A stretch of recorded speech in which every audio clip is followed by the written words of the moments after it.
Attention, attention, je dédie cette vidéo à un enfant de lâche. Pour éviter d'éventuels problèmes de censure, j'éviterai de citer son nom ou montrer sa face de Judas. Salut à tous, donc cette vidéo je vous l'avais promise il y a un petit moment, elle a traîné, elle a tardé, je vous expliquerai pourquoi plus tard. En attendant, ça me fait plaisir de vous retrouver, ça fait 6 mois du coup qu'on ne s'est pas parlé. Donc dans cette vidéo je vais vous expliquer, comme je vous ai dit, on va faire un petit bilan de l'Arnold Classic, de ce qui s'est passé et de pourquoi ça s'est passé comme ça. Voilà. Ça m'a fait très plaisir de recevoir autant de messages, de voir que je vous manque en quelque sorte, mais comme je vous l'avais dit, j'ai fait une grosse pause, donc j'ai tout arrêté pendant 6 mois, je ne me suis pas entraîné. Alors déjà, on va parler d'une personne qu'on va nommer la personne accompagnatrice.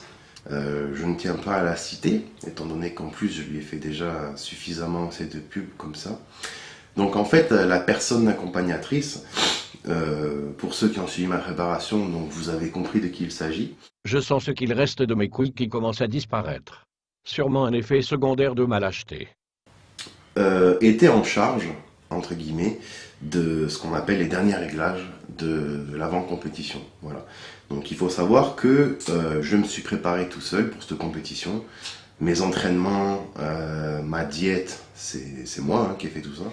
Et donc son rôle était du coup de veiller à ce que ma sèche se termine bien avec les réglages de dernière minute. Donc comme vous l'aurez constaté sur les photos que j'ai postées tout au long de ma préparation, malgré le fait que je me sois arrêté pendant 9 mois, je me suis préparé en 9 mois aussi, malgré le fait que j'ai été bûcheron pendant longtemps et malgré le fait que voilà, je me remettais de blessures alors que les autres compétiteurs étaient tout fringants, j'ai quand même fait une prépa dont je suis fier, je suis content du travail que j'ai fait, j'ai remonté la pente, c'était pas facile mais je suis content de l'avoir fait. J'aurais peut-être mieux fait d'attendre 2 ans, de le faire cette année. Bon, j'ai voulu, je pouvais pas rester à piétiner, donc j'ai préféré passer le cap. Donc voilà. Donc malgré tout ça, j'ai quand même affiché un physique, même à la fin de ma prépa, même à la fin de la sèche, alors que je suis pas un spécialiste de la sèche. Tout seul, j'ai acquis donc un physique qui me convenait. Je pense que je ne savais pas si j'allais gagner, je ne savais pas quelles étaient mes chances, mais en tout cas, je ne m'attendais pas à faire un classement aussi pourri, ça c'est clair. Donc, ce qui s'est passé, c'est que voilà, déjà les derniers réglages qui ont été faits par la personne accompagnatrice, à partir du moment du coup où j'ai mis la photo de sa sale gueule sur mon Facebook, à partir du moment où il m'a rejoint en fait chez moi, pour les derniers jours et puis pour Madrid et tout, c'est là que ça a foiré en fait. Donc vous le voyez sur les photos que je mets depuis tout à l'heure. Il y a eu un autre facteur aussi, c'est que il était en charge du TAN. C'est lui qui s'occupait du TAN, donc il m'avait dit je m'en occuperai. Je t'ai pris une cabine de je sais plus quelle marque de TAN, enfin bref, il y avait une cabine aérosol qui était censée m'attendre à l'Arnold Classic. Donc on y est allé la veille pour la peser, l'inscription, etc. On n'a pas été pris à partie pour s'occuper du TAN. Après le lendemain, je suis arrivé à l'Arnold Classic blanc comme un cul. Enfin, à côté du centre sportif dans lequel s'est déroulé le truc des expos là, de l'Arnold Classic, juste à côté, il y avait des Algeco ouverts avec des tentes, des ventilateurs et tout ce qu'il fallait dedans pour tanner. Donc le truc, c'est que il faisait froid ce matin-là. Et que, en fait, quand je me suis déshabillé pour me faire tanner, donc à peu près 4 heures avant de monter sur scène, c'est comme si j'avais sauté dans l'eau froide. Je me suis rétracté, vraiment comme si j'avais sauté dans l'eau froide. Donc là, je vous montre quelques photos de ce moment-là. Mon physique n'avait déjà plus rien à voir avec la veille. Voilà, donc déjà là, j'ai compris que ça allait foirer.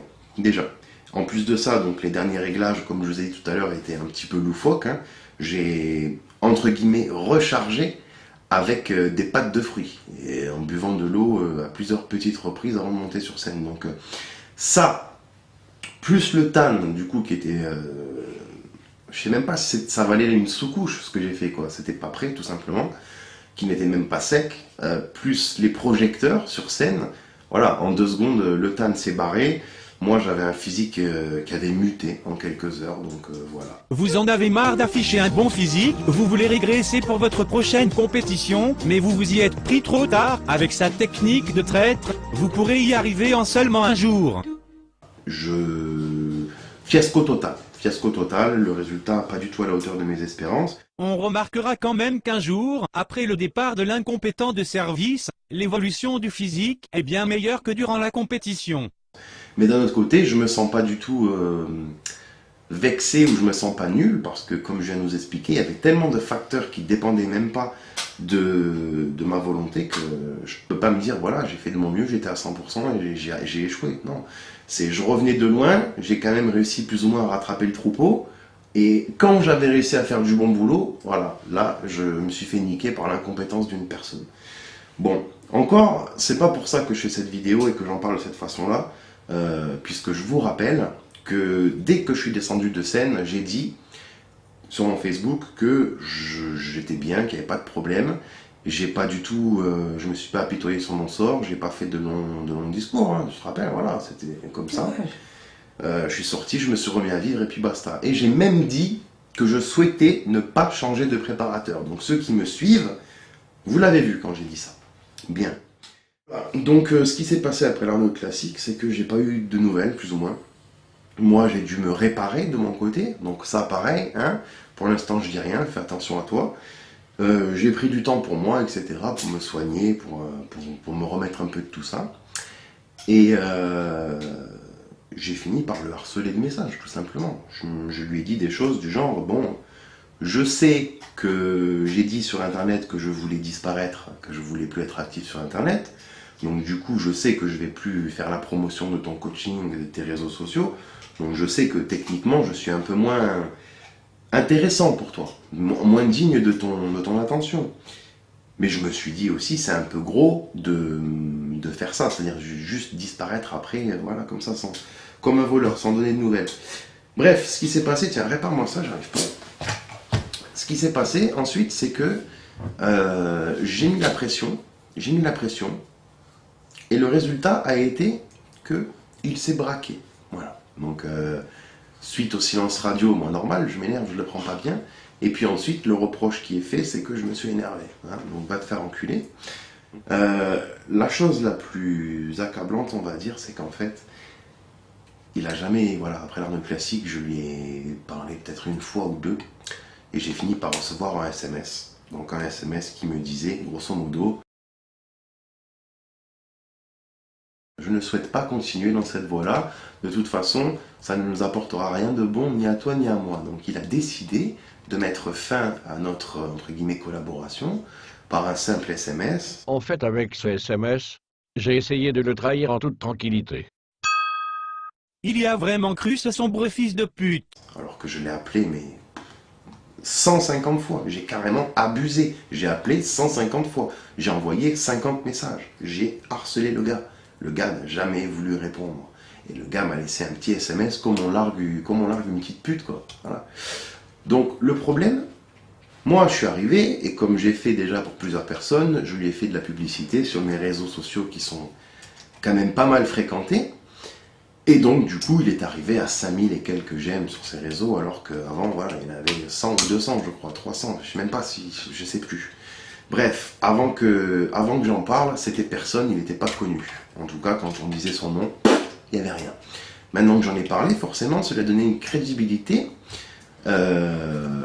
au-delà de toutes ses espérances. Donc du coup, son coaching a forcément bien marché, etc., etc. Sauf que je me suis rendu compte qu'en fait, j'ai envoyé tout un tas de gens, donc vous, ma communauté, et je m'en excuse, et c'est pour ça que cette vidéo traîne en longueur.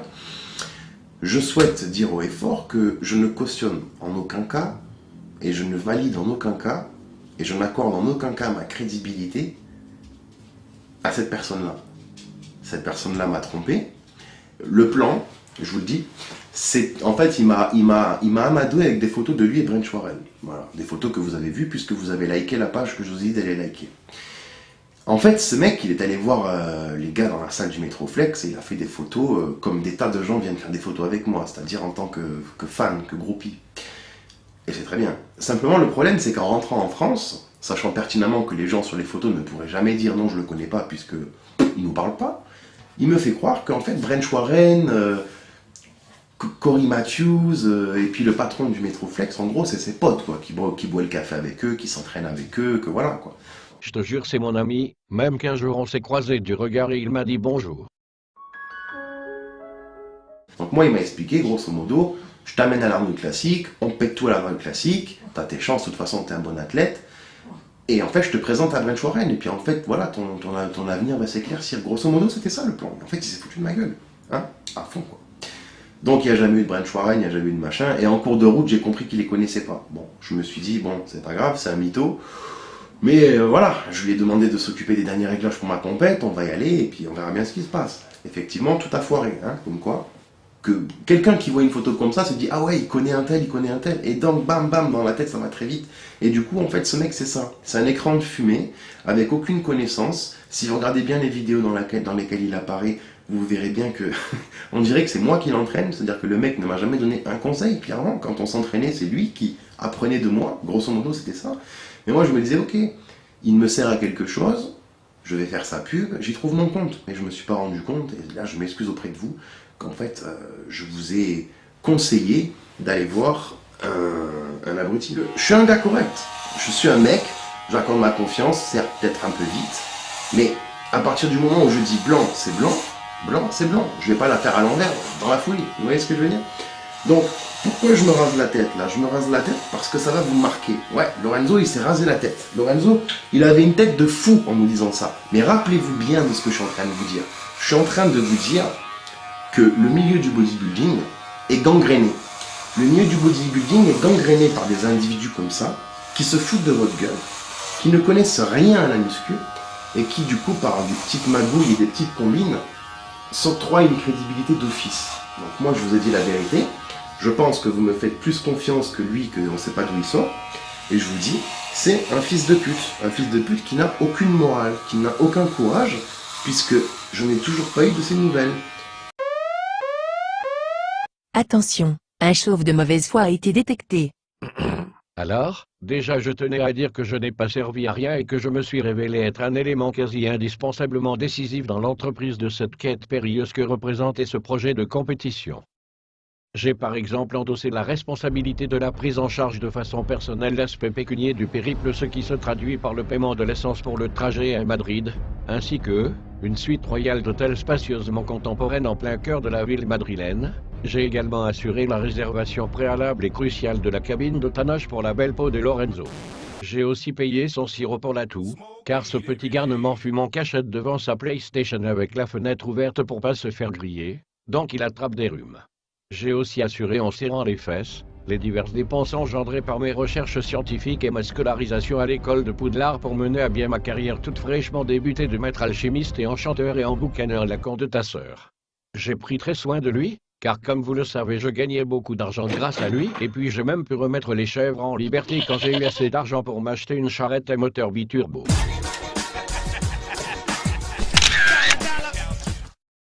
Donc ces petites dépenses n'étaient que des cacahuètes comme le disait mon ami Ronnie Coleman. J'ai tout fait pour lui, donc ne me jetez pas la pierre. En effet, dès que Lorenzo rencontrait des difficultés avec ses devoirs que lui donnait l'école du bodybuilding, je mettais mes belles lunettes de personne cultivée et je l'aidais à résoudre les équations et les problèmes dans les plus brefs délais. Grâce à moi et à ma disponibilité et à ma fidélité et à mon professionnalisme et à ma gentillesse et à mon sens du devoir, il a pu éviter de nombreux triturages de cervelle inutiles. On peut donc dire que j'ai été le cerveau et lui les bras. Le problème c'est que vu que Lorenzo fume beaucoup de cannabis dans des joints comme le font les petits voyous de la délinquance des brigands, il devient parfois incontrôlable de violence dans ses SMS. J'ai parfois peur pour mon intégrité physique, et qu'on me retrouve un matin mort sur mon canapé, percuté par un SMS dans l'œil, avec mon portable enfoncé dans mon anus. Vous savez, moi je suis une personne très respectable qui veut juste avoir une bonne image, et pour appuyer la crédibilité de mon expérience incontestable de légitimité, j'ai l'habitude de mettre des photos de moi et de mes amis les professionnels de la musculation. En effet, je passe beaucoup de temps en vacances avec les bodybuilders de l'Amérique des USA, ce qui me rend très cultivé de l'intelligence grâce à une relation imaginaire d'amitié que j'entretiens avec eux. Je n'avais pas besoin de Lorenzo pour me faire connaître, j'avais déjà mon palmarès sur des forums. J'ai aidé des dizaines de personnes à devenir des champions de culturisme. J'ai aidé Lorenzo dans sa préparation pour lui faire plaisir car le pauvre il venait de se faire victimiser par les copains de la Bac Eco Plus. Sur ce, je dois y aller, j'ai des amis imaginaires qui m'attendent.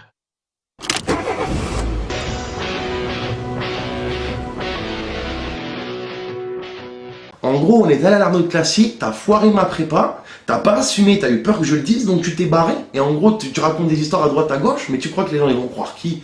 Tu crois que les gens, moi, ils me prennent pour un mytho? Ils savent très bien d'où je viens, ils savent très bien qui je suis, les gens. Donc toi, t'étais personne avant que je te rencontre. Je viens de détruire ce que j'ai fait de bien pour toi. Tous les gens à qui j'ai dit allez-y, surtout si vous voulez me faire plaisir, si vous voulez qu'on vérifie qu'on a une communauté, que vous me soutenez, parce que Lorenzo Becker, on le soutient, on ne fait que le dire, vous voulez le faire, enlevez votre j'aime. Ce mec, il mérite pas la place qu'il a aujourd'hui, il mérite pas la place que je vais creuser, il a aucune reconnaissance. Donc voilà, c'est tout ce que j'avais à dire. Mon but, c'est même pas de te détruire. Mon but, c'est que tu m'as fait un coup de pute, j'ai même pas pu le régler avec toi, et là je suis obligé de parler à une caméra. Tu crois que c'est ma cam, ça? Tu crois que moi je règle mes problèmes derrière une caméra? Mon but, c'est pas ça. Mon but, c'est qu'aujourd'hui, il y ait plus de jeunes qui viennent te voir en me disant je veux me faire coacher par toi parce que Lorenzo, il a dit qu'il était un mec bien. T'es pas un mec bien, t'es une putain, t'es une trompette. Pourquoi un type qui apparemment a une paire de couilles plus grosse que mes biceps, pourquoi ce mec-là change de numéro, change d'adresse et refuse de me confronter, ne serait-ce qu'au téléphone? J'avais peur que tu me cries dessus très fort, j'ai peur quand on m'engueule.